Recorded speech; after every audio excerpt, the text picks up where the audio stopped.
Bismillahirrahmanirrahim. Assalamualaikum warahmatullahi wabarakatuh. Alhamdulillah hamdan tayyiban mubarakan fihi wa yuhibbunallaha kama yarda. Asyhadu an la ilaha illallah wa asyhadu anna Muhammadan abduhu wa rasuluhu la nabiyya ba'da, amma ba'du. Alladzi ballagha risalah wa addal amanah wa nasahal ummah wa tarakana bihi mahajjatul bayda lailuha kanahariha la yazighu anha illa halik. Jamaah yang dirahmati Allah, kita lanjutkan kajian yaitu berbakti kepada kedua orang tua, bab yang keempat. Meskipun orang tua itu berbuat zalim. Ini bukunya kita ambil dari buku Adabul Mufrad, adab pribadi, tulisan Imam Al-Bukhari. Adabul Mufrad Imam Al-Bukhari. Ini pindahan buku dari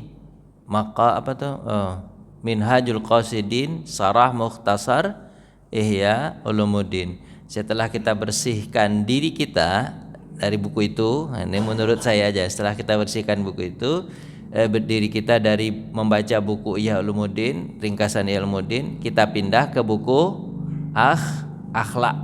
Akhlak itu buku hadisnya, namanya Adabul Mufrad. Kemarin kita udah belajar 3 bab sebelumnya tentang berbakti kepada orang tua. Sekarang bab yang keempatnya masih tetap tema besarnya berbakti kepada orang tua, cuman tema kecilnya walaupun orang tua itu berbuat zalim kepada anaknya. Misalnya habis ketika dilahirkan, habis itu diapain? Buang. Itu ketika dia udah besar, tetap aja anak itu harus berbuat baik.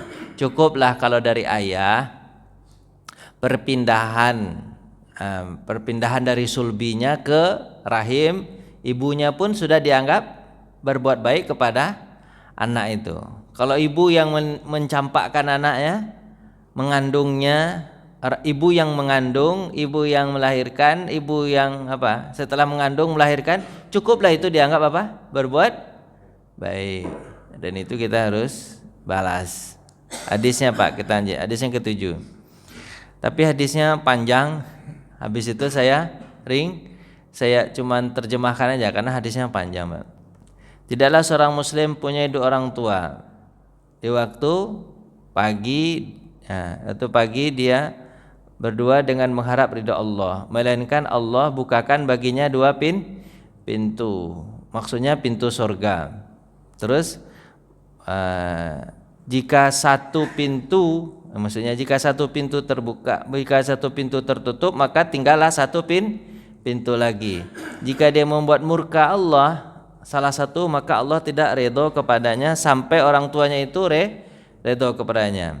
Ada yang bertanya, meskipun kedua orang tua berbuat zalim, ini intinya, meskipun kedua orang tua berbuat zalim, Ibnu Abbas menjawab, meskipun kedua orang tuamu berbuat zalim. Jadi Pak, kalau ada orang tua, ada hadis itu awalnya. Kalau ada kedua orang tuamu, berarti pintu surga ada 2, ayah dan ibu. Selama ini yang terkenal pintu surga di mana Pak? Di bawah telapak kaki ibu. Kaki ayah juga, gitu ya Pak ya. Ayah juga. Terus kalau meninggal salah satu di antaranya, maka tertutuplah pintu surgamu 1, gitu Pak ya. Kalau meninggal kedua-duanya, tertutuplah semuanya. Makanya selagi mereka hidup, maksimalkanlah pintu surga itu. Maksimalkan pintu surga itu. Terus ditanya kepada Ibnu Abbas, kalaupun dia berbuat zalim, pintu surganya masih ada enggak? Masih ada.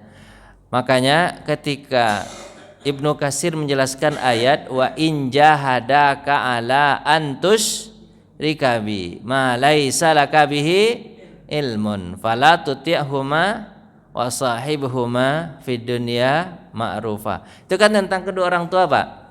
Kalau kau dapati kedua orang tua, wa in jahadaka ala an tusyrika bi, orang tuamu itu menyekutukan Allah. Jadi Pak, ada enggak kedurhakaan yang paling besar selain menyekutukan Allah? Enggak ada. Itu yang paling tinggi itu Pak. Orang tua bapak itu menyekutukan Allah, dia kafir. Kafir segala macam gitu, kafir lah macam. Terus, ya kan? Bapak ketemu dengan orang tua itu. Misalnya orang tua bapak itu keadaannya kafir atau musyrik besar segala macam. Wa in jahadaka ala an tusyrika ma laisa laka bihi ilmun, terus dia perintahkan kalian untuk berbuat kafir.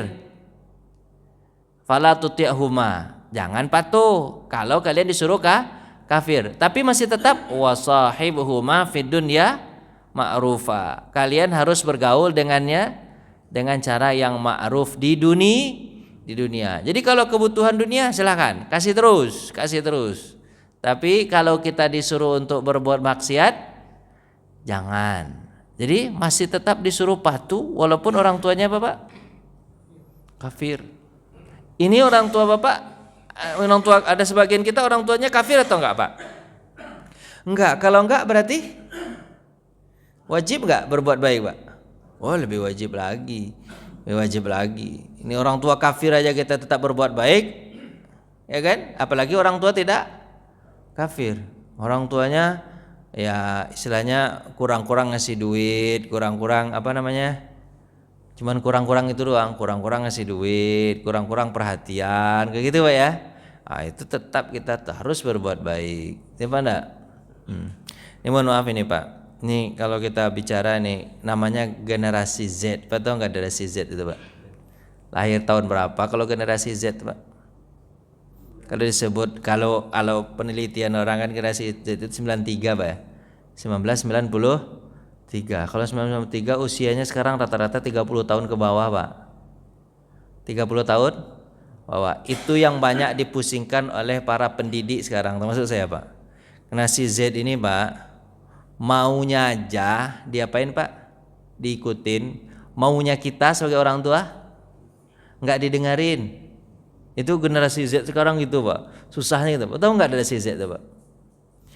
Generasi Z itu mementingkan diri sendiri, cuek, habis apa? Enggak mau peduli dengan yang lain. Yang taunya mereka generasi Z itu orang tua tuh harus kasih ke dia, karena itu adalah kewajiban orang tua.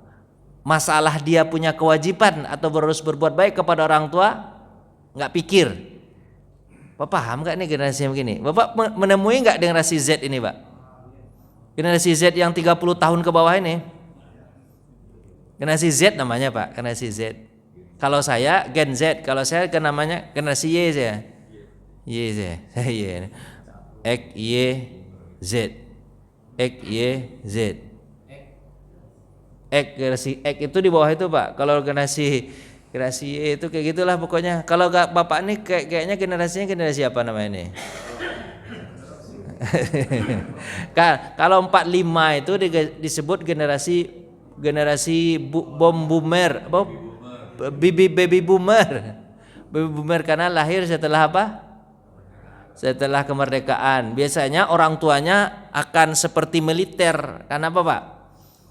Karena memang dulu habis perang. Jadi bapak-bapak ini generasinya generasi baby boomer ini. Baby boomer jadi tekanannya tuh besar kepada bapak tuh, takut kepada orang tua, masih takut sama orang tua. Habis itu generasi boomer, generasi X, generasi X itu lahir tahun 65 Pak. Tahun 65 itu generasi yang dilahirkan setelah generasi baby boomers. Habis itu tahun 83 itu masuk di generasi Y, yang milenial, saya sebut generasi milenial. Generasi Y. Si Y itu masih bagus Pak. Sebenarnya bagusnya itu generasi baby boomer itu kurang bagus. Tapi setelah generasi baby boomer itu generasi bapak ini dianggap generasi bagus nih, karena dia didik dengan keras, dengan militer. Jadi ya enggak gitu kan, harus jadi orang berhasil karena baru mulai apa? Ini. Cuman generasi yang lahir 93 ini disebut generasi apa? Gen Z. Oh itu parah kan, generasi Gen Z ini kan generasi gadget Pak. Main gadget, main HP, main itu. Jadi dia nggak peduli dengan lingkungan, dia nggak peduli. Yang dia inginkan apa Pak? Dirinya sendiri. Kota, habis itu apa lagi Pak? Main game. Kemudian kalau sedikit-sedikit apa? Sedikit-sedikit kalau kena apa? Kena ujian dunia. Aduh, healing kayaknya, perlu healing nih, perlu healing. Nah, itu gaya modelnya generasi ini. Sulit orang tua sekarang, Pak. Dan itu sebenarnya kesalahan orang tua juga. Kita belajar, Pak. Kata Bapak tahu nggak belajar di akhir zaman? Buku akhir zaman kemarin. Salah satu tanda-tanda akhir zaman adalah apa, Pak? Salah satu tanda akhir zaman adalah tidak patuhnya anak kepada orang tua. Itu tanda-tanda akhir zaman itu, Pak. Terus kan di awalnya dipahamkan kepada kita bahwa ini tanda-tanda akhir zaman, ya. Tanda-tanda akhir zaman tentang apa, Pak? Bahwa anak tidak patuh kepada durhakanya anak apa sih? Durhakanya anak kepada orang tua, itu tanda-tanda. Terus banyak orang tua bilang begini, Pak Ustadz, ini kan apa tuh? Zamannya kan begini sekarang. Bukan hanya anak kita aja Ustadz yang begini, yang nggak peduli sama orang tua, tapi anak orang lain juga sama.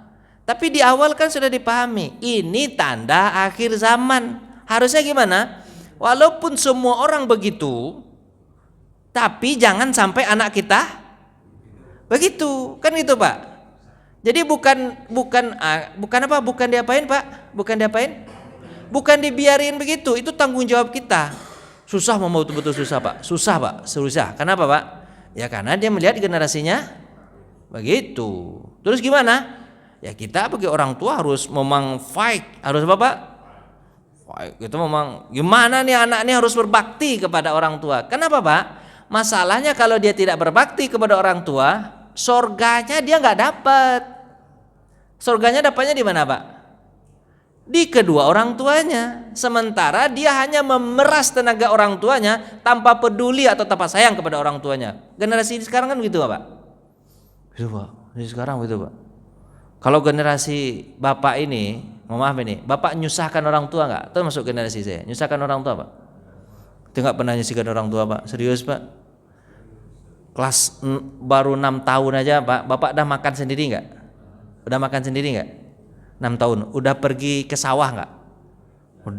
Udah bisa nggak? Pokoknya mandiri lah, dengan diri sendiri, mandiri nggak, Pak?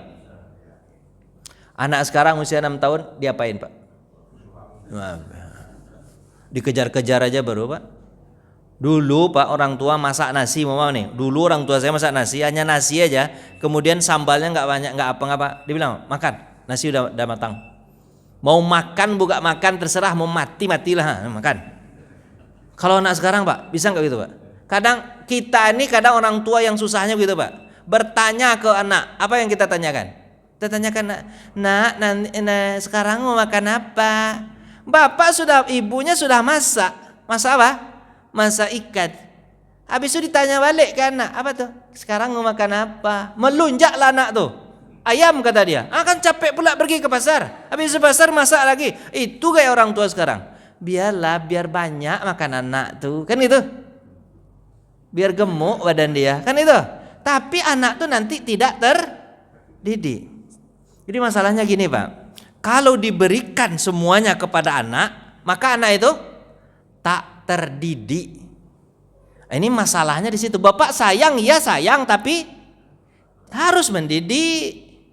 Dia harus tahu nih orang tuanya susah. Kalau orang tua saya gitu, Pak, dulu, Pak. Tapi alhamdulillah anak-anaknya berbakti ke orang tuanya, Pak. Tidak ada yang berani melawan. Walaupun orang tuanya salah. Paham nggak Bapaknya? Bapak mengalami nggak? Orang tua Bapak salah, berani nggak ngelawan? Nggak berani. Kalau anak sekarang disalah-salahinya orang tuanya walaupun nggak salah. Kayak orang tua kan sekarang kan begitu. Salahnya orang tua juga, Pak. Bukan hanya salah anak, salah orang tua juga. Mohon maaf nih, Pak. Apa perkataan orang tua yang sok mantap ketika anaknya sudah mulai mau menikah? Nak, cari ajalah pasanganmu, nak, ibu setuju saja. Itu enggak perkataan orang tua sekarang? Jawablah, Pak. Kebanyakan orang tua jawab, cari ajalah pasanganmu, nak. Ayah dan ibu setuju aja, ikut aja. Padahal mohon maaf ini Pak, pasangan itu tanggung jawab ayah itu. Anak tuh belum berpengalaman melihat orang. Yang berpengalaman siapa?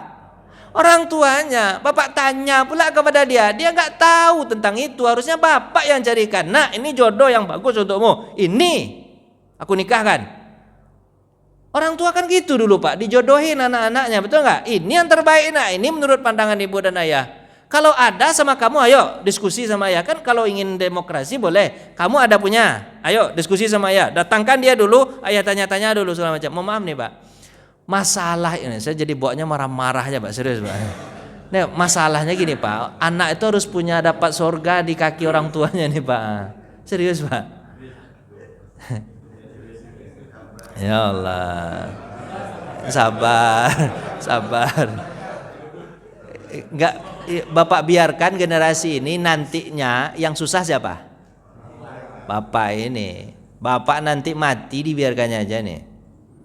Sakit itu bahasa kasarnya gitu ha. Sakit Bapak enggak peduli. Paling di fotonya. Tek kata dia kan Bapak sudah mengangung gitu. Siapa apa tuh? Siapa yang kasihan? Ini orang tua saya sudah 3 minggu sakit terbaring begini. Siapa yang kasihan tolong like dan share dan subscribe. Itu doang itu bisa. Bukannya dipijit, bukannya dibawa ke rumah sakit. Terus kalau Bapak sakit, anak-anak tuh datang ngeluh. Bapak ini, mohon maaf nih Pak, saya penelitian saya sekarang tafsir hadis tentang Gen Z ini, generasi sandwich namanya Pak. Mereka merasa apa Pak? Bapak ini beban. Apa perkataan mereka yang sangat menyakitkan hati orang tua sekarang? Apa itu Pak? Orang tua tuh kan dia dah tahu mau tua. Harusnya sebelum dia tua sudah punya persiapan. Jangan nyusahin anak. Itu bahasa kasar anak-anak sekarang Pak. Ampun saya deh. Dibilangnya apa Pak? Orang tua tuh, ulangi lagi Pak, bahasanya. Orang tua tuh kan tahu dia bahwa dia akan tua. Makanya sebelum dia tua, siap-siaplah. Jangan nyusahin anak. Mohon maaf nih Pak. Di mana letak surganya kalau dia tidak mau berbakti kepada orang tuanya? Harusnya ketika orang tuanya dalam keadaan tua, dia lagi yang membiayai orang tuanya. Kan gitu Pak ya? Benar nggak? Anak sekarang mau nggak begitu? Mau dirinya sendiri Pak. Mohon maaf ini, dibelinya handphone mahal untuk dirinya sendiri tanpa memberi kepada orang tua. Dibelinya baju mama sendiri tanpa dia mau berbagi ke orang tua dia karena sudah kerja. Itu Pak, ampun deh kita Pak. Gimana nih caranya nih Pak? Tolonglah Pak, pikirkan baik-baik. Kalau enggak Bapak susah sendiri.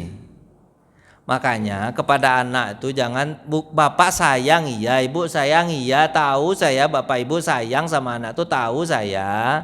Tapi jangan sampai tidak mendidik lah, beri dia tanggung jawab.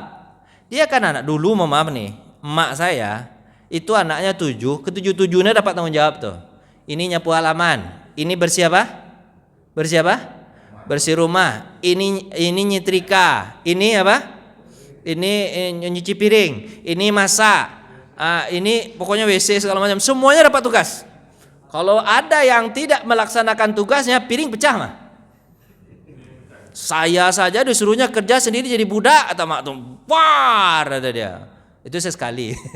Itu Bapak dulu tahu, saya masih ingat tuh ketika kecil. Bapak dulu pernah dengar sandiwara saur sepuh, tutu tinular, kan gitu dulu Pak ya. Benar Pak. Benar nggak Pak? Benar nggak? Saya apa tuh? Brahma Kumbara itu kan dulu kan gitu. Berarti Bapak ada tua juga sama saya berarti. Itu kakak saya itu Pak ngeriung tuh. Ngeriung di mana Pak? Di ngumpul di mana? Di radio. Emak saya sudah masak dapur. Kan jam 2:30 atau jam berapa tuh ya? Kan dulu kan masak tuh, ya kan? Emak saya sudah apa? Masih ingat tuh Pak? Emak saya sudah masak dapur. Dipanggilnya sekali, "Hei, masak, Cuma kan, masak atau emak kan? Enggak ada yang dengar Pak. Sibuk aja dengar apa? Sekali, 2 kali, 3 kali capek emak saya tuh. Dia datang ke di atas rumah tuh. Dia ambilnya radio tuh. Ini kelamak di kalian kata dia kan. 3 minggu gak dengar radio habisnya Pak. Kan rusak, diperbaiki dulu, lama perbaikinya Pak. Serius Pak, ndak ada peduli emak saya dan ndak satu pun yang berani melawan. Coba nak sekarang dibanting Banting HP-nya, apa yang terjadi? Oh, dibunuhnya orang tuanya. Tapi itu terjadi pembunuhan itu karena dari kecil dibiarin. Ayolah Pak, buat anak tuh masuk surga. Gimana caranya? Buat dia sayang sama bapak dan buat dia berbakti kepada bapak. Apa sebab? Itulah surganya. Sebab kalau dia tidak berbakti, dia nggak akan dapat surga, Pak. Kan di hadis yang lain itu disebutkan, Pak, surga yang paling gampang jalannya adalah berbuat baik kepada. Di sebelumnya kita sudah baca. Seorang bertanya kepada Rasulullah, kami kan nggak pernah melihat Allah. Allah itu goib. Allah itu apa? Goib. Bagaimana kami tahu Allah itu lagi sayang sama kami, dan bagaimana kami tahu bahwa Allah itu sedang senyum sama kami, padahal kan dia nggak kelihatan sama kami. Bagaimana caranya? Apa jawaban Nabi Muhammad SAW? Ketika kau membuat orang tuamu tersenyum, berarti ketika itulah Allah sedang tersenyum kepadamu. Ketika orang tuamu menyayangimu, maka ketika itulah sebenarnya Allah pun sayang kepadamu. Jadi bapak ingin tahu orang bapak lagi disayangi Allah, tuh hadisnya itu Pak, ridhollah fi ridhol walidain. Ridhonya Allah dikaitkan dengan ridhonya orang tua. Marahnya Allah dikaitkan dengan marahnya orang tua. Jadi kapan bapak melihat Allah itu marah? Ketika bapak dimarahi sama orang tua. Kapan bapak melihat Allah itu menangis? Ketika bapak melihat orang tua bapak menangis. Itu Pak. Jadi makanya Pak, didiklah anak itu baik. Sebab kalau seandainya tidak dididik baik-baik, maka anak-anak itu rata-rata tidak dapat surganya. Paham Pak ya? Kita lanjut. Nah nih, berbakti ke orang tua merupakan jalan mengantarkan surga. Ini jalan yang mudah nih Pak. Kemudian yang kedua, durhaka kepada orang tua menjerumuskan neraka. Ridho Allah tergantung ridho orang tua. Berbakti, berbuat baik kepada orang tua adalah kewajiban. Anak sekarang dianggap kewajiban nggak berbakti ke orang tua Pak? Enggak, malah dianggap apa? Beban. Itu anak sekarang Pak. Padahal itu adalah kewajiban. Pak, mohon maaf ini, kewajiban yang Bapak lakukan kepada orang tua, apakah pahalanya sama ketika orang tua mendidik Bapak dulu? Beda. Saya mohon maaf ini Pak, saya katakan begini. Orang tua kita membesarkan kita, mohon maaf ini, membesarkan kita ini, itu penuh cinta, penuh harap enggak bahwa anak ini akan berhasil. Ketika Bapak sakit, ketika dirawatnya Bapak, ketika Bapak sakit, apa yang ada di hati orang tua ketika merawat anak yang sakit? Bapak kan jadi orang tua sekarang. Apa yang Bapak harapkan? Anak ini sembuh. Kemudian apa Pak? Kemudian sehat. Dia bisa menunjukkan kehidupannya karena kehidupan masih panjang. Mohon maaf ini. Kan Bapak sebagai anak sekarang. Bapak sebagai anak enggak? Bapak sebagai anak juga kan? Benar enggak? Nah, ketika melihat orang tua Bapak sakit, Bapak rawat. Apa yang Bapak ada dalam hati ya Pak? Baca aja lebih baik. Terus terang aja lah. Orang tua Bapak sakit nih. Orang tua Bapak sakit. Terus Bapak rawat. Apa yang ada dalam hati kecil Bapak? Jawab lebih baik. Serius. Semoga orang tua cepat sembuh. Kemudian dia melanjutkan hidupnya dengan baik. Apakah itu sama dengan orang tua kepada anak ketika anaknya sakit? Mohon maaf ini Pak. Walaupun sebaik apapun, mohon maaf ini, Bapak tolonglah jujur sedikit, jujur dikit ya, biar cepat nih ceramahnya nih. Ya. Jujur dikit. Nah, orang tua Bapak sakit, mohon maaf nih, orang tua Bapak sakit, sudah setahun dia sakit. Rata-rata perkataan anak apa? Atau sudah di sebulan di ICU, duit udah banyak keluar. Apa perkataan Bapak? Bukan hanya duit misalnya keluar, Bapak punya PJS segala macam, tapi waktu Bapak tersita, Bapak tak bisa kerja segala macam kan? Terbengkalai anak pula dan istri Bapak. Perkataan kebanyakan orang perkataannya Pak kepada dokter apa? Dokter kan sudah bilang begini. Apa perkataan terakhir dari anak Pak? Yang terbaik ajalah Pak Dokter. Saya menyerah saja kepada Pak Dokter. Mohon maaf ini, kata-kata yang terbaik terselip di dalam hati yang kecilnya apa Pak? Mati juga nggak apa-apa, Pak Dokter, udah capek dia kan. Serius. Tapi orang tua ketika melihat anaknya sakit, sesakit parah apapun anaknya, ada nggak harapan orang tua itu bahwa anak ini akan sembuh dengan baik-baik? Sekuat tenaga nggak dia? Walaupun dia berhenti kerja. Bapak jadi anak, ketika bapak merawat orang tua, mau nggak bapak berhenti kerja? Jawablah Pak. Kan nggak mau kan?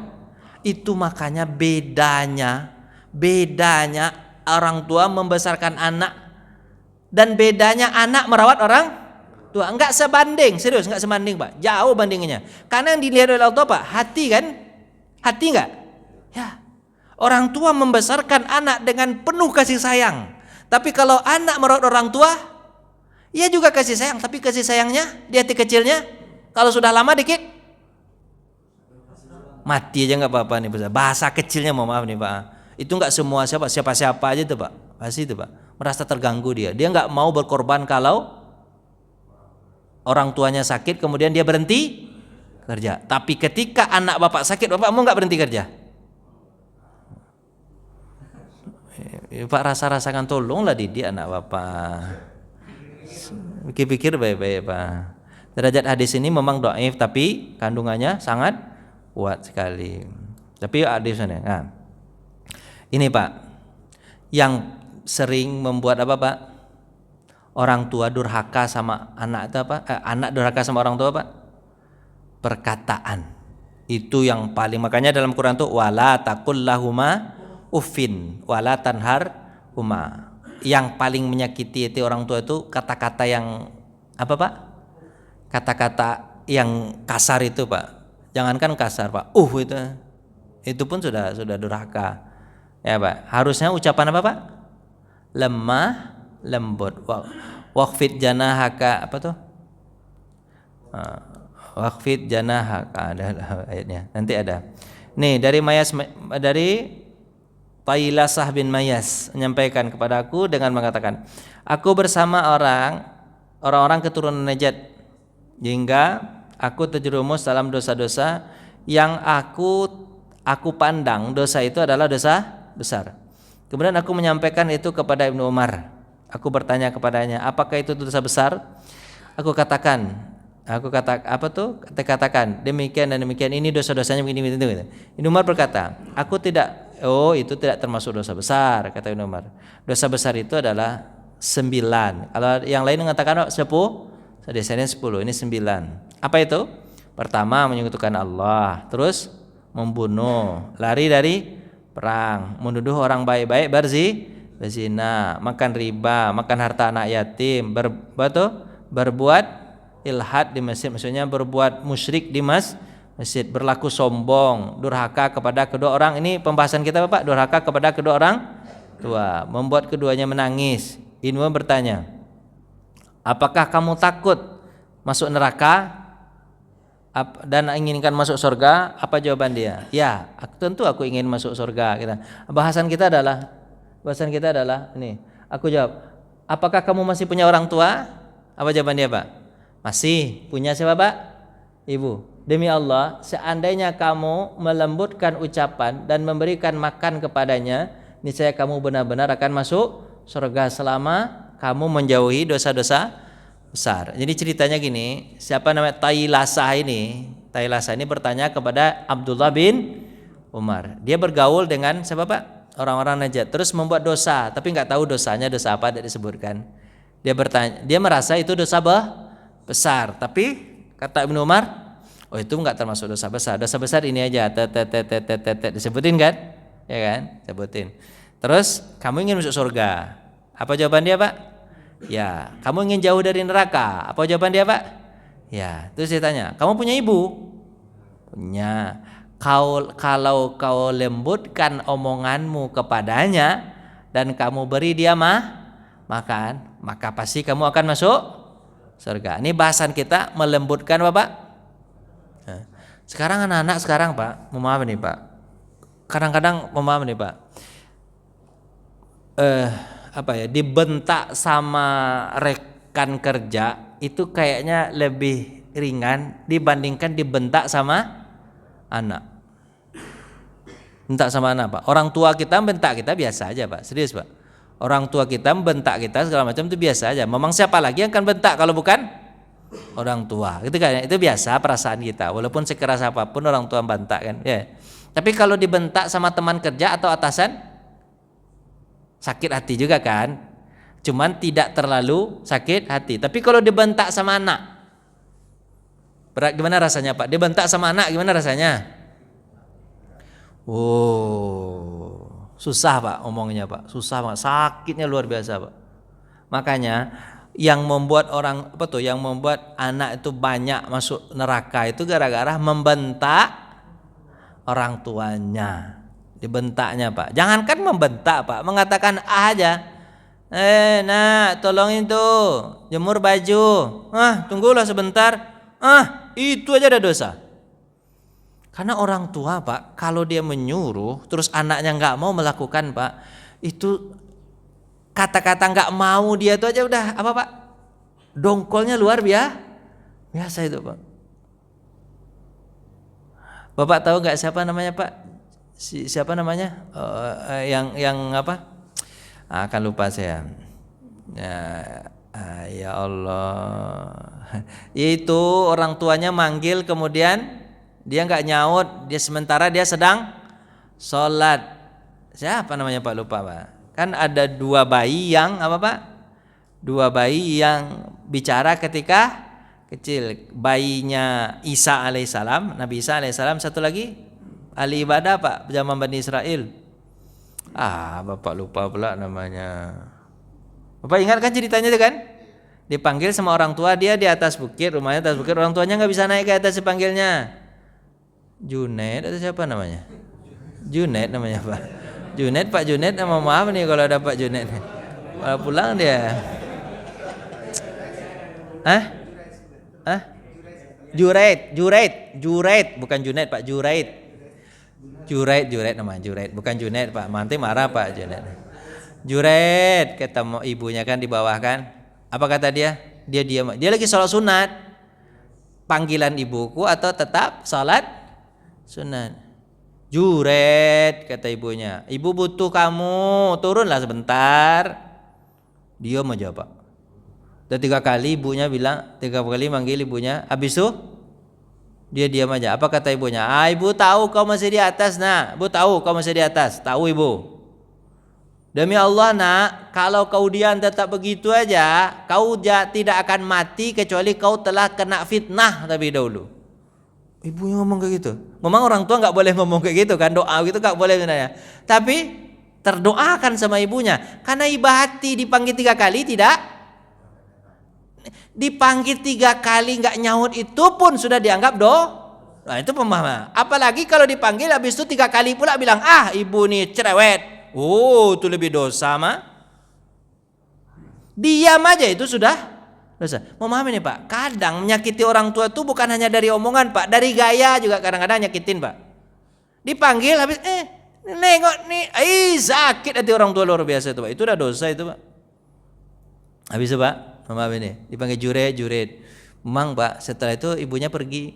Memang Pak udah berlalu lama itu kan. Juret akhirnya apa Pak? Sedang sholat, atau kan gaya-gaya orang Bani Israel itu kan begitu.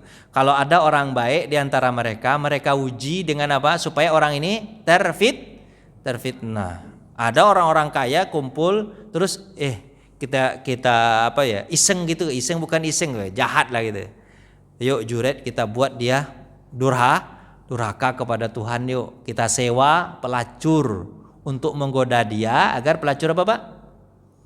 Mau berzina dia dengan pelacur itu, kita suruh pelacur situ. Habis itu nanti kita grebek, habis itu kita apain? Ya pokok viralkan lah segala macam lah. Itu sok-sok mantap tuh Juret ini tuh ya. Kan? Ternyata betul kan? Disuruh pelacur datang itu digoda-godain, tapi alhamdulillah dia tidak tergoda. Karena sudah pusing pelacur ini nggak mau juga. Habis itu dia pergi, pelacur tuh pergi dia, kemudian dia bergaul dengan tukang kambing sampai dia hamil. Habis dia selesai hamil, ngadulah dia kepada orang yang membayar dia. Berapa duit nih? Ini yang ngambilin saya siapa? Juret. Juret dipukulin habis. Dipukuli habis, padahal dia ulama itu Pak. Dipukulin habis. Ya kan? Pukulin habis tanpa bisa memberi apa Pak? Pembelaan terhadap diri. Habis itu anak itu lahir. Ketika anak itu lahir, apa kata Juret? Izinkan aku untuk apa Pak? Untuk bertanya kepada anak bayi ini, Bayi bisa ngomong nggak Pak? Nggak bisa ngomong. Kemudian dia itu fitnahnya itu dia difitnah berzina dengan pelacur. Walaupun sebenarnya itu kan doa orang tuanya aja, walaupun dia baik kan. Nah, tapi alhamdulillah Allah kasih juga, Allah tunjukkan kepada dia karena dia baik juga. Habis itu apa Pak? Dia bersolat 2 rakaat, minta sama Allah agar anak ini bicara. Baru bicara anak ini, aku ini bukan anak juret, aku ini ibuku berzina dengan tukang kambing. Jangan maaf ini kalau Pak tukang kambing nih, ada pula hubungan dia tuh, ya kan, berzina dengan kambing sampai apa? Lah, ya bapak ketawa, ngomong gitu kan, ya kan, emang kambing. Habis itu apa? Habis itu aku ini disebutkan. Baru setelah itu orang-orang orang Bani Israel itu baru minta maaf. Kan gaya orang Bani Israel kan gitu. Dia berbuat salah, minta maaf, pakai materi 6.000 saya salah. Mohon maaf, berapa Pak? 11.000 sekarang. Udah naik. Oh, naik 10 Pak, tapi beli 11 ya. Iyalah 11 lah. Lupa saya. Udah lepas, lanjut ke sini aja lah. Jadi gitulah fitnahnya Pak. Fitnahnya juret hanya apa? Enggak mau apa? Menyahut orang. Makanya Pak gini, lembutkan omongan. Itu menggugurkan banyak dosa Pak. Dengan orang tua melembutkan omongan. Kemudian memberi makan. Jadi memberi makan orang tua itu pahalanya besar. Berbagi duit dengan orang tua itu pahalanya besar. Maaf, nanti ada hadis Nabi SAW mengatakan ini. Apa hadis Nabi? Apa tuh? Tidak dikatakan orang tua itu zolim kepada anaknya walaupun seluruh hartanya diambil oleh orang tuanya. Tidak dikatakan zolim. Siapa yang tidak dikatakan zolim Pak? Orang tua. Biasa itu. Walaupun seluruh hartanya diambil sama orang tua, atau ada bahasa lain, ataupun seluruh harta, bukan apa tuh, belum dikatakan kalian berbuat baik kepada orang tua walaupun seluruh harta kalian berikan kepada, ada 2 hadisnya model tuh, kalian berikan kepada orang seluruhnya, bukan sedikit, seluruhnya. Makanya kan ada hadis yang lain itu dikatakan, apa, orang bertanya kepada Nabi, ya Rasulullah SAW, duitku duitku orang tuaku tinggal di mana? Nompang di rumahku. Itu kan ada bahasa pertanyaan itu, tapi bukan kepada Nabi, itu di Mesir itu. Apa itu perkataannya? Syekh, tanya Syekh, silakan. Bagaimana menurut pendapat Syekh? Orang tua saya dia nompang di rumah saya. Apa kata Syekh itu di Mesir? Apa pertanyaannya? Coba ulang lagi. Syekh, orang tua saya itu dia nompang di rumah saya. Apa kata Syekh? Coba ulangi, kurang kedengaran pertanyaannya. Coba ulang. Padahal udah jelas Pak pertanyaannya Pak, dan keras pertanyaannya. Sudah sampai 7 kali orang tua saya nompang di rumah saya. Syekh, gitu. Apa kata Syekh itu? Gini Syekh, pasti saya sudah dengar omongan saya. Pasti sudah dengar. Saya bukan orang tuli gitu. Terus apa kata Syekh? Saya memang sudah dengar apa omonganmu, tapi pertanyaanmu salah. Jangan bilang orang tuamu nompang di rumahmu. Hadis Nabi mengatakan, anta wa maluka bi abika. Kamu sendiri, kamu ini, hartamu itu adalah milik orang tuamu. Mohon maaf nih Pak, kalau ada orang tua membunuh anaknya, dalam fikihnya apakah dia dibunuh, dikisos? Tak. Itu kalau dia anaknya sendiri yang dia bunuh Pak, dikisos nggak Pak? Jawablah Pak. Dikisos nggak? Kalau dalam fikih Pak? Enggak Pak. Kalau ada orang tua mencuri harta anaknya walaupun sampai habis lewat dari senisa, dipotong nggak tangannya? Enggak. Dari hadis itu Pak. Tapi Bapak jangan coba-coba juga diambil juga harta itu, marah Bapak. Ini istilahnya aja nih, istilahnya Pak. Jadi berapa banyak tuh anak sekarang ketika dia sudah beri makan sama orang tuanya, disebut-sebut sama dia. Apa gunanya disebut-sebut? Dirimu saja itu berasal dari siapa? Orang tuamu. Terus gimana Pak? Anda ada apa-apanya kita ini Pak? Kita kalau nggak dilahirkan Pak, nggak jadi apa-apa kita kan.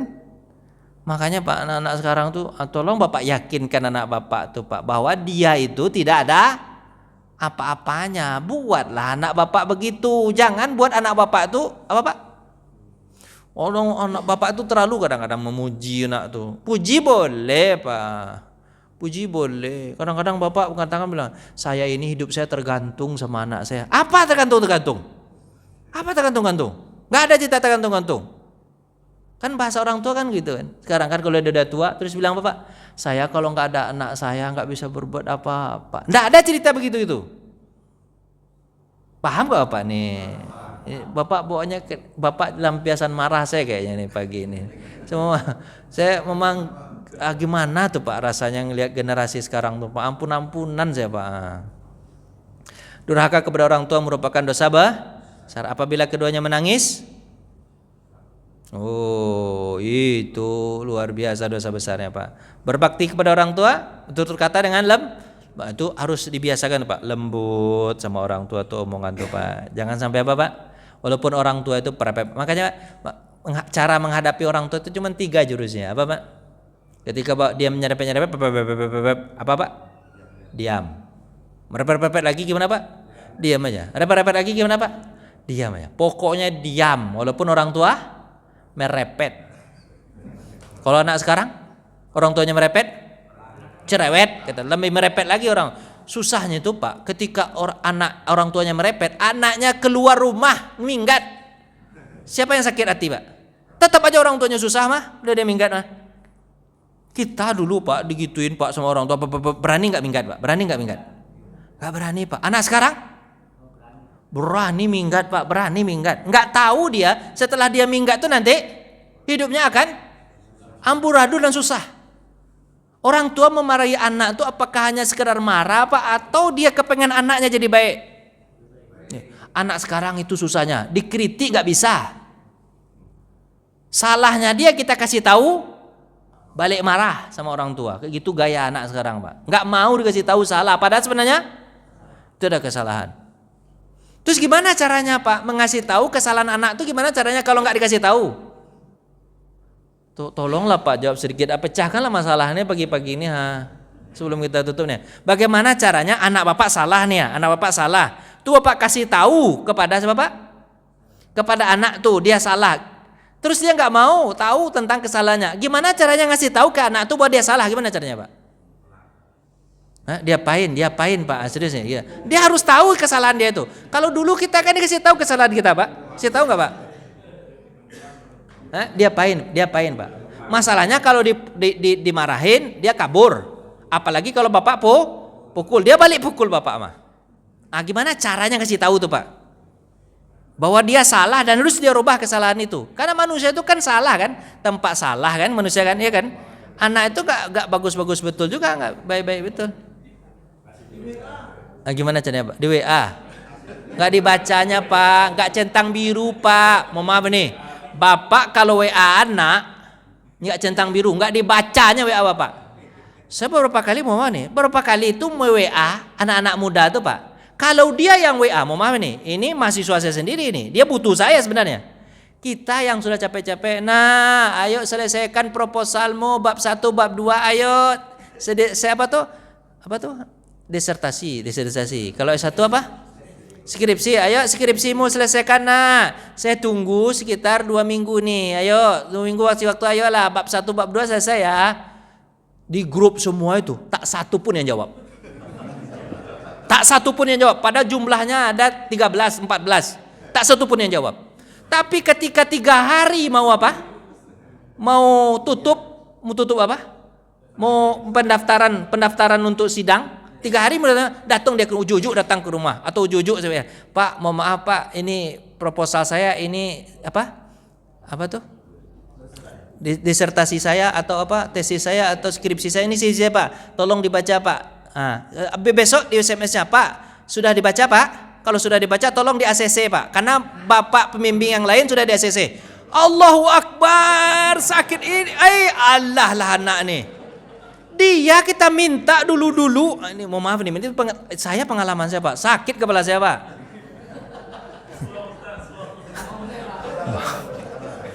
Ya, itu anak sekarang tuh maunya dia aja mau kita enggak didengarin. Maunya dia Pak, hari itu juga di ACC.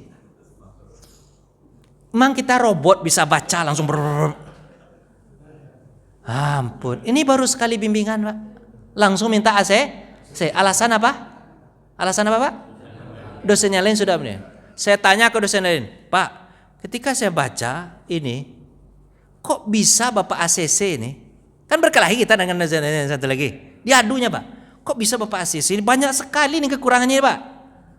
Anaknya itu mendesak saya pada didesak sakit kepala saya aja. Wih, itu penyebabnya tadi ya. Kacau. Saya balik ke dia. Kamu desak bapak saya sudah WA, saya screenshot WA. Begitu anak sekarang Pak. Harus kita kalkulasikan, harus kita pintar betul. Saya screenshot WA-nya nih. Kamu mengatakan ini tulisan saya foto ini. Nih salah banyak sekali. Apa yang mau saya ini? Nggak bisa di ACC ini. Malu saya kalau di ACC. Kalau di ACC nanti penguji, ini kerjaan pembimbing apa? Kan itu kata penguji, kan malu saya jadinya. Nggak bisa di ACC. Pengalaman saya itu. Habis itu Bapak, iya Pak, mohon maaf. Baru minta maaf. Sudah ketemu salahnya, baru minta. Ampun dia anak sekarang. Sakit kepala itu. Lah Pak.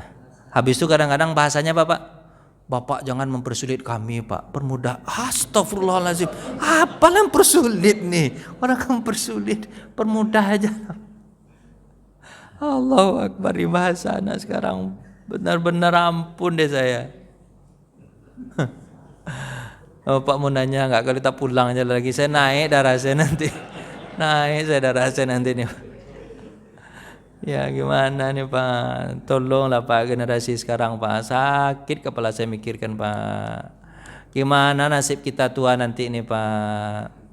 Bapak ada tua ya? Mana nasib Bapak sekarang nih, mujur nih Bapak masih kuat badan ini. Kalau Pak sakit nanti nggak menghasilkan sakit, apa yang terjadi pada diri Bapak nanti nih? Apa yang terjadi nih ya? Oh maaf nih Pak, saya ketemu sama bapak-bapak curhat sama saya sampai nangis-nangis. Anak saya Pak Ustadz, dia stroke Pak, kena stroke. Anak saya Pak Ustadz, ini saya penyebab stroke gara-gara anak saya Pak Ustadz.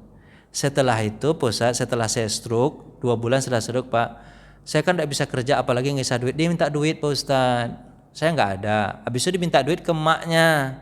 Saya bilang ke emaknya jangan kasih, anak tuh kan badannya kuat. Anak saya tuh usianya sudah 20 tahun Pak Ustadz, udah kuliah anak tuh Pak, kuliah, bukan enggak kuliah, terpelajar anak tuh. Dia minta duit, terus saya bilang sama siapa? Sama emaknya, jangan kau biasakan kasih duit anak itu. Kalau kau terus-terus kasih duit anak itu, nanti apa tuh Pak? Nanti tambah malas Pak, dia sudah besar, umurnya udah 20 tahun. Harusnya dia sudah bisa Pak kerja sendiri, cari duit. Kan namanya kuliah itu kan gak setiap hari gitu kan. Tolonglah, saya sudah sakit. Terus kamu hanya nyuci piring, nyuci di rumah orang jadi pembantu. Kalau kau kasih terus duit nanti kita gimana? Anak-anak kita lain gimana biayanya? Tolonglah, terdengarlah sama anak saya ini. Omongan saya kepada siapa? Pada istri saya itu. Marah dia Pak Ustadz. Saya dalam keadaan begitu Pak Ustadz, didorongnya Pak Ustadz, jatuh saya Pak Ustadz. Padahal dia sudah apa Pak? Stroke. Dibilangnya apa? Ayah kurang ajar. Astagfirullahaladzim. Saya mendengar itu Pak, sakit kepala saya Pak. Ada sama stroke pula saya rasanya. Anak sekarang begitu Pak, jahat ampun-ampunan. Sudah dilahirkan, sudah disekolahkan SD, SMP, sampai sudah apa Pak? Dikuliahkan. Ketika orang tuanya sakit, hanya untuk membiayai dirinya sendiri pun dia marah kepada orang tuanya ketika dihentikan. Saya ketemu sama orang itu Pak. Sakit lah Pak. Cumana lah ini Pak. Mohon maaf nih Pak. Saya kelas 3 SMP nggak pernah minta duit lagi ke orang tua, walaupun sebenarnya saya sudah walaupun ketika itu saya semua pribadi nih Pak, saya kelas 3 SMP Pak, saya sudah membiayai diri sendiri. Saya sekolahnya di pesantren Pak. Pesantren kan nggak bisa kerja aslinya kan Pak ya, tapi pesantren itu membolehkan, Taulib Padang Panjang itu membolehkan saya keluar, tinggal di luar, tinggal di masjid, kan di masjid. Ngapain? Jadi digarin lah di masjid, garin namanya, marbot. Jadi marbot juga, tapi marbotnya sebenarnya bersih-bersih ada. Cuman saya jadi imam di situ. Jadi imam apa yang paling penting itu? Maghrib, rawatib itu Pak, maghrib, isya, subuh itu yang paling penting sebenarnya. Yang tiga itu yang bersuara itu. Tapi kalau zuhur itu kan saya masih sekolah. Saya sekolah itu Pak jam 7, pulang nanti jam 2, jam setengah 2. Yang pulang jam setengah 2, selesai pulang jam setengah 2 itu ngajar TPA dari setengah 2 sampai jam setengah 5. Kadang makan siangnya gabung dengan makan malam. Jam berapa Pak? Dan setengah 5 itu baru makan. Itu tiap hari kerjaan saya Pak. Untuk apa? Biar bisa saya tetap sekolah, biar bisa saya tetap bayar SPP, saya tinggal di masjid. Itu semenjak kelas 3 SMP Pak, bayangkan Pak. Tidak pernah minta sama orang tua. Ketika saya pulang ke rumah sekali sebulan, karena saya pulang ke rumah kan, emak saya tanya, ada duit nggak? Saya tak pernah bilang nggak ada duit. Saya bilang apa? Ada. Kalau ada di kantong saya 20.000, kalau ada di kantong saya 20.000, saya bagi 2. Ini buktinya saya punya duit. Mak, ini untuk mak 10.000, untuk saya 10.000, ada kan? Padahal Pak saya susah nanti hidup di situ Pak. Kalau ada liburan saya nggak pulang kampung, liburan panjang nggak pulang kampung, ngapain saya? Kerja tukang bangunan, ikut sama tukang bangunan, dapat duit 15.000 per hari. Pecah-pecah tangan saya. Mengusahakan diri sendiri. Sejak kapan? Kelas 3 SMP. Adakah anak 3 SMP tak menyusahkan orang tua lagi? Anak sekarang Pak, udah tamat kuliah, udah tamat S1, nyusahin juga bawaannya. Benar nggak Pak? Apalah jadi anak nih. Kadang-kadang udah nikah, nyusahin aja. Udah nikah apa lagi itu? Harusnya ketika tulangnya mulai kuat Pak, kelas SMA dia, atau kelas umur 16 tahun atau tamat SMA aja lah paling kurang nih ya, tamat SMA 16 tahun. Dia udah nggak nyusahin orang tua lagi, cari beasiswa sendiri. Kalau nggak ada beasiswa, cari duit sendiri. Kan kuliah itu kan nggak tiap hari. Ketika saya di Mesir nggak pernah sepersen pun minta duit ke emak saya. Saya kerja juga di Mesir, jadi ini jadi itu segala macam, banyak kerjaan, jadi apa? Jadi guide lah segala macam kerjaan saya Mesir. Tidak pernah minta duit sama orang tua. Hanya nyusahin. Apalagi S2, S3 kita yang kadang beri sama orang tua. Saya ketika kelas 1 SMA itu udah bisa ngasih rutin sama nama. Bukan rutin Pak ya. Kalau ada duit berjuta-juta juga bisa saya kasih sama mama. Mau berangkat saya ke Mesir, kan banyak terbuka cerita saya jadinya. Enggak ada anak yang begitu sekarang. Anak sekarang kalau begitu ke orang tua Pak, gimana Pak? Seolah-olah dia jadi raja terhadap orang tuanya, boleh diperintah. Yang celakanya lagi, orang tuanya merundukkan badannya ke anaknya. Celakanya begitu Pak. Kalau emak saya nggak ada cerita merunduk, walaupun dibantu sama, nggak ada cerita merunduk. Itu anak saya, nggak ada cerita merunduk. Akhirnya Pak, anak tetap baik, sopan kepada orang tuanya. Salahnya banyak Pak. Salah orang tua juga, salah zaman juga, salah anak juga. Tapi kita cerita yang mana dulu? Kalau salah bapak, dianggap bapak juga salah. Kenapa? Bapak tak bisa memisahkan anak dari Dari apa Pak? Dari zaman. Dari zaman ini, yang gaya hidup itu harusnya bapak bisa pisahkan. Bapak kembali model pendidikan bapak, model bapak dulu dididik sama orang tua bapak. Militer, misalnya begitu. Karena begitulah anak tuh jadinya, manusia itu jadinya. Karena manusia itu Pak, dia nggak langsung jadi siswanya Pak. Langsung jadi nggak Pak manusia itu Pak?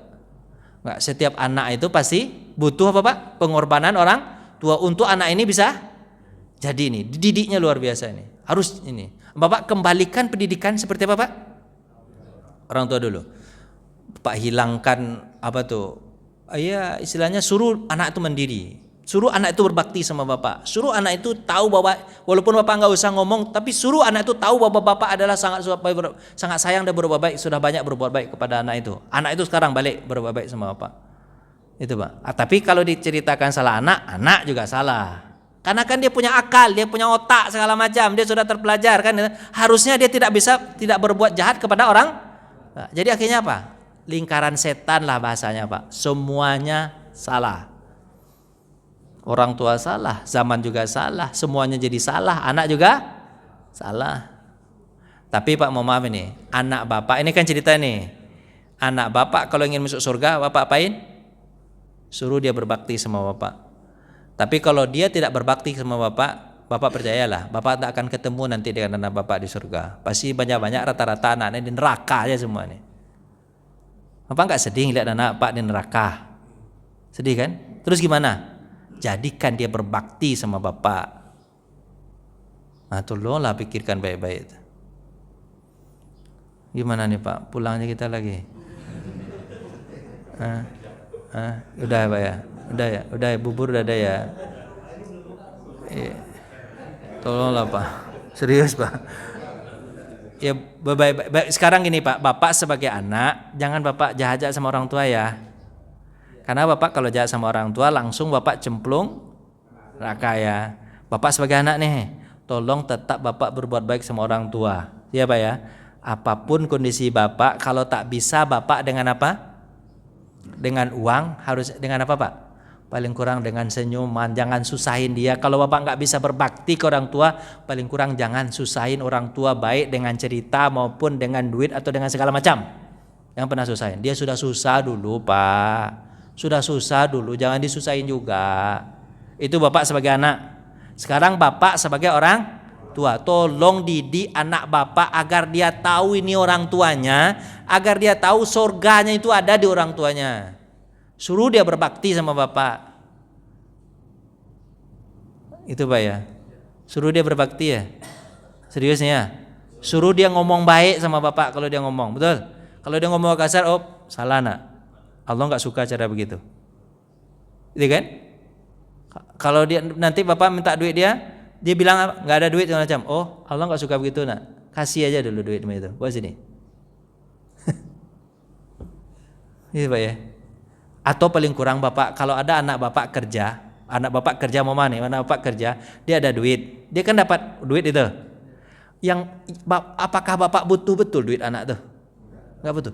Tapi paling kurang dia cerita sama kita. Dia dapat gaji sekian, gitu Pak ya.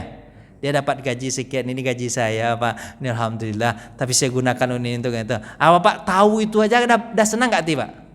Udah senang hati. Kalau dikasih alhamdulillah makin senang. Walaupun Bapak tak butuh betul duit itu. Tapi ketika dia kasihkan itu kan surganya dia. Saya dulu ngasih ke orang tua Pak, susah hidup saya setelah ngasih Pak. Tapi Allah lapangkan lagi. Enggak ada cerita susah kalau ngasih ke orang tua mah. Coba ya. Suruh anak Bapak tuh mau berbagi sama Bapak. Dimulai dari apa? Ketika dia dapat gaji, Bapak suruh dia cerita dulu berapa gaji dia segala macam, kan senang hati kita Pak. Tapi kalau dia bergaji habis itu dia diam aja Pak, gajinya dibawanya kemana? Aduh sakit kepala. Enggak, apalagi ngasih kasih nggak Pak? Enggak. Aduh ya Allah, cemana lah dunia ini nih.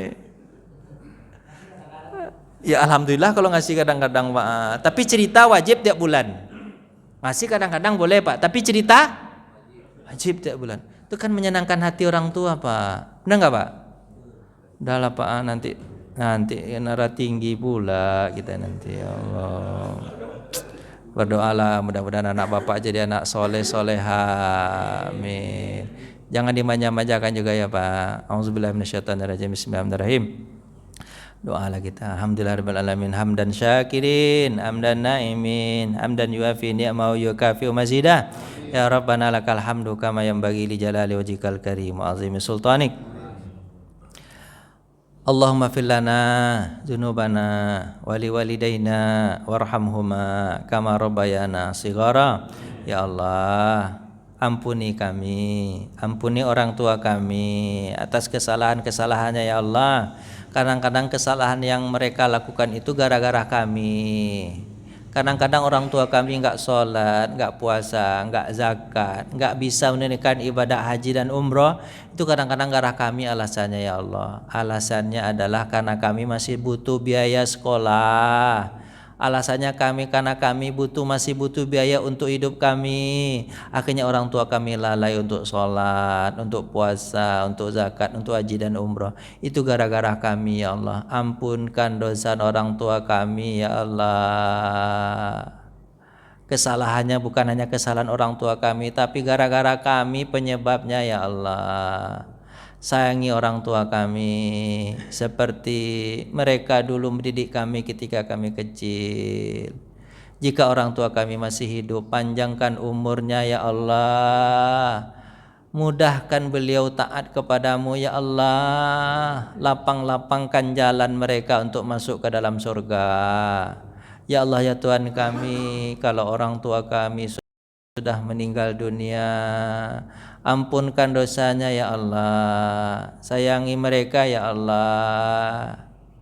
Jadikanlah kuburan mereka taman dari taman-taman surga. Mudahkan hisab mereka ya Allah. Tambah-tambahkan timbangan kebaikan mereka ya Allah. Lancarkan mereka dalam siratal mustaqim. Dan masukkan mereka ke dalam surga atas sayangnya mereka kepada kami ya Allah. Rabbana hab lana min azwajina wa zurriyyatina qurrata a'yun waj'alna lil muttaqina imama. Ya Allah ya Tuhan kami, jadikanlah anak istri kami, keluarga kami penyejuk pandangan mata kami ya Allah, membuat senang hati kami ya Allah terhadap anak dan cucu kami ya Allah. Ya Allah ya Tuhan kami, panjang-panjangkan umur anak kami, mudah-mudahkan urusan mereka ya Allah, banyak-banyakkan rezeki anak-anak kami ya Allah. Ya Allah ya Tuhan kami, berikanlah kami anak soleh dan soleha, berbakti kepada kami ya Allah, karena surga mereka itu ada di bawah telapak kaki kami. Ya Allah ya Tuhan kami, jadikanlah lunak hati kami, hati anak-anak kami ya Allah, ketika mereka bicara mereka lembut kepada kami.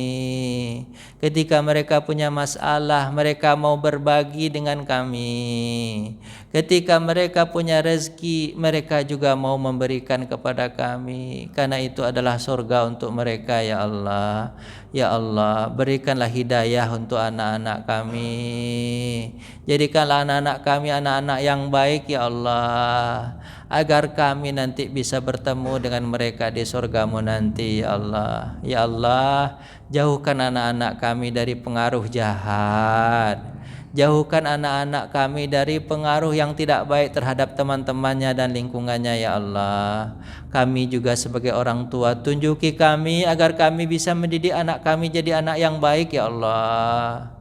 Tunjukkan kami caranya, bagaimana caranya supaya anak-anak kami bisa jadi anak-anak yang baik ya Allah.